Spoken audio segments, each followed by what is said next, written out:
Assalamualaikum warahmatullahi wabarakatuh. Bertemu lagi di channel saya Eva Oktaviana.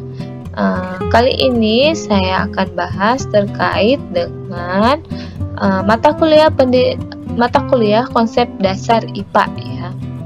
Nah, di mana akan membahas terkait dengan materi dan perubahannya. Nah, di dalam materi dan perubahannya, kali ini saya akan membahas terkait dengan pengertian dari materi, perubahan materi, dan untuk pengelompokan materinya nanti videonya secara terpisah ya. Nah, materi itu merupakan sesuatu yang memiliki massa dan dapat menempati sebuah ruang atau bisa disebut juga sebagai zat ya. Wujud dari materi sendiri bisa berupa zat padat, cair maupun gas. Nah, contoh dari zat padat yaitu misalnya di sini ada kayu, kemudian ada batu. Nah, untuk cair, zat cair ya biasanya yang sering kita gunakan dalam kehidupan sehari-hari yaitu air, ada minyak, masih banyak yang lainnya ya seperti alkohol, kecap dan lain sebagainya.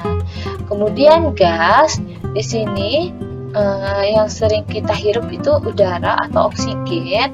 Kemudian ada karbon dioksida atau dilambangkan dengan CO2 ya. Ini merupakan contoh dari gas.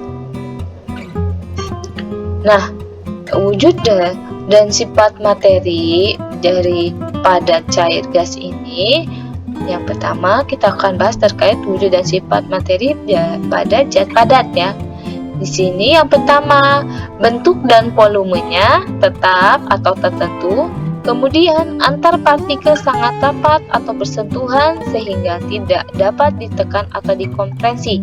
Dan yang terakhir, sifat dari zat padat yaitu gaya tarik antar partikel sangat kuat dan gerakannya hanya bisa bergetar. Kemudian untuk zat cair, bentuknya mengikuti wadah atau ruang, akan tetapi volumenya itu tetap ya. Dan yang kedua, antar partikel relatif rapat sehingga masih dapat ditekan atau dikompresi. Dan yang terakhir, sifat dari materi zat cair ini adalah gaya tarik antar partikel relatif kuat, namun partikel masih bisa bergeser atau berpindah. Dan yang terakhir ada gas, di mana mempunyai sifat materinya yaitu bentuk dan volume mengikuti wadah atau ruang.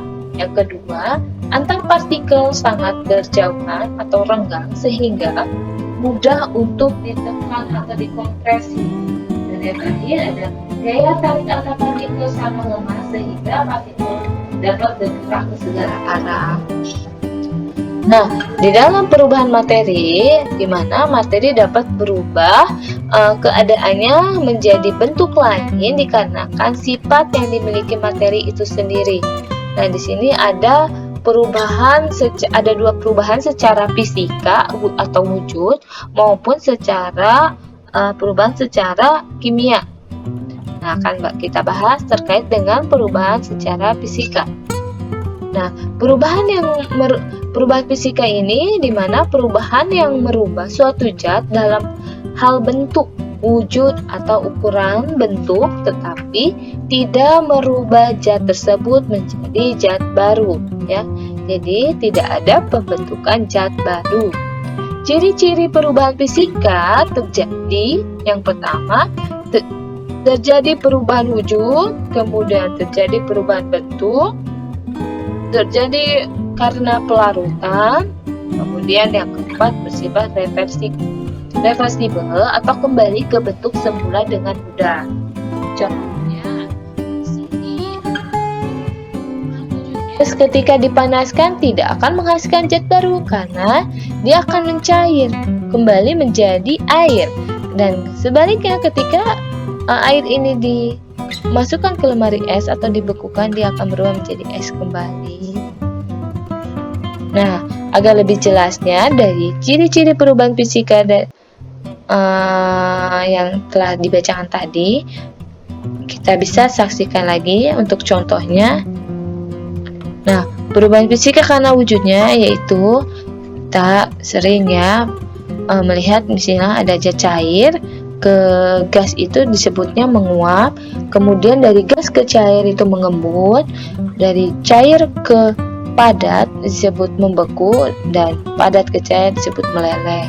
Kemudian dari padat ke gas itu menyublim, dari gas ke padat disebut deposisi atau mengkristal.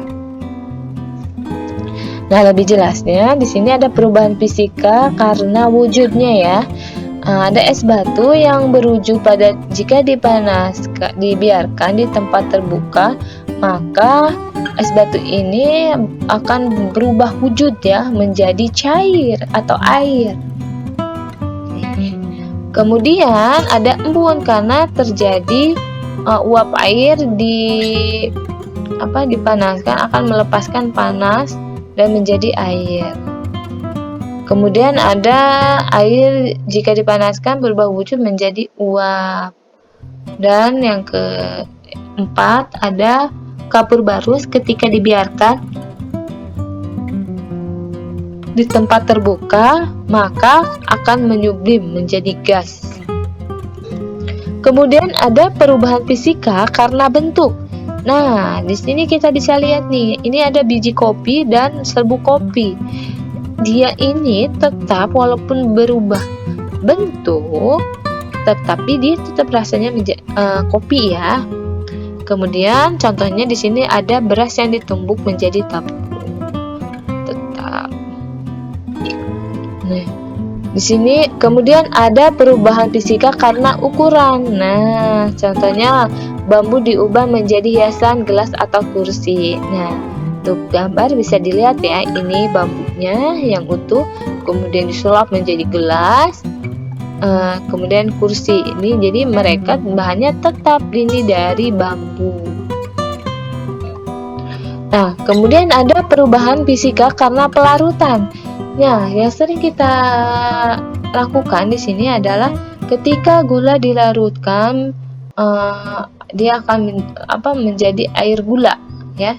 Ketika dilarutkan di dalam air maka menjadi larutan air gula, rasanya tetap manis seperti gula. Nah, kemudian yang contoh yang kedua ada jeruk yang dilarutkan menjadi air jeruk ya, jadi ya rasanya tetap jeruk gitu.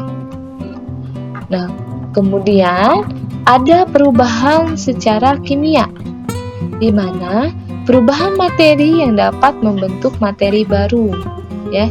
Jadi kalau fisika tadi perubahan materi yang tidak ada pembentukan zat baru, tapi sebaliknya kalau perubahan kimia itu dia dapat membentuk materi baru atau dapat ada pembentukan zat baru ya. Di sini ada ciri-ciri perubahan kimia. Yang pertama timbul gas. Contohnya bisa kertas dibakar, bau sampah membusuk. Nah, lebih jelasnya di sini ada contoh lagi. Ketika ini kue ya, ketika baking soda dimasukkan ke dalam adonan kue, itu hasilnya akan mengembang. Itu salah satu contoh timbulnya gas. Kemudian ada membentuk endapan, misalnya susu ya menjadi basi.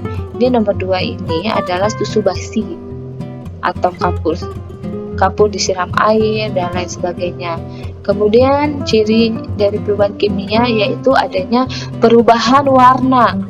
Misalkan buah menjadi matang atau masak ya, besi menjadi karat. Nah, ini contohnya saya ambil ada buah apel yang busuk. Nah, kemudian ada perubahan suhu seperti kayu dibakar. Kemudian yang kelima adalah irreversible, di mana tidak dapat dengan mudah kembali ke bentuk semula. Sekian presentasi dari saya. Semoga apa yang dijelaskan terkait dengan materi dan perubahannya memberikan manfaat bagi kalian yang menonton video ini. Jangan lupa ya di like, comment, and subscribe untuk kemajuan konten saya. Oke, assalamualaikum warahmatullahi wabarakatuh.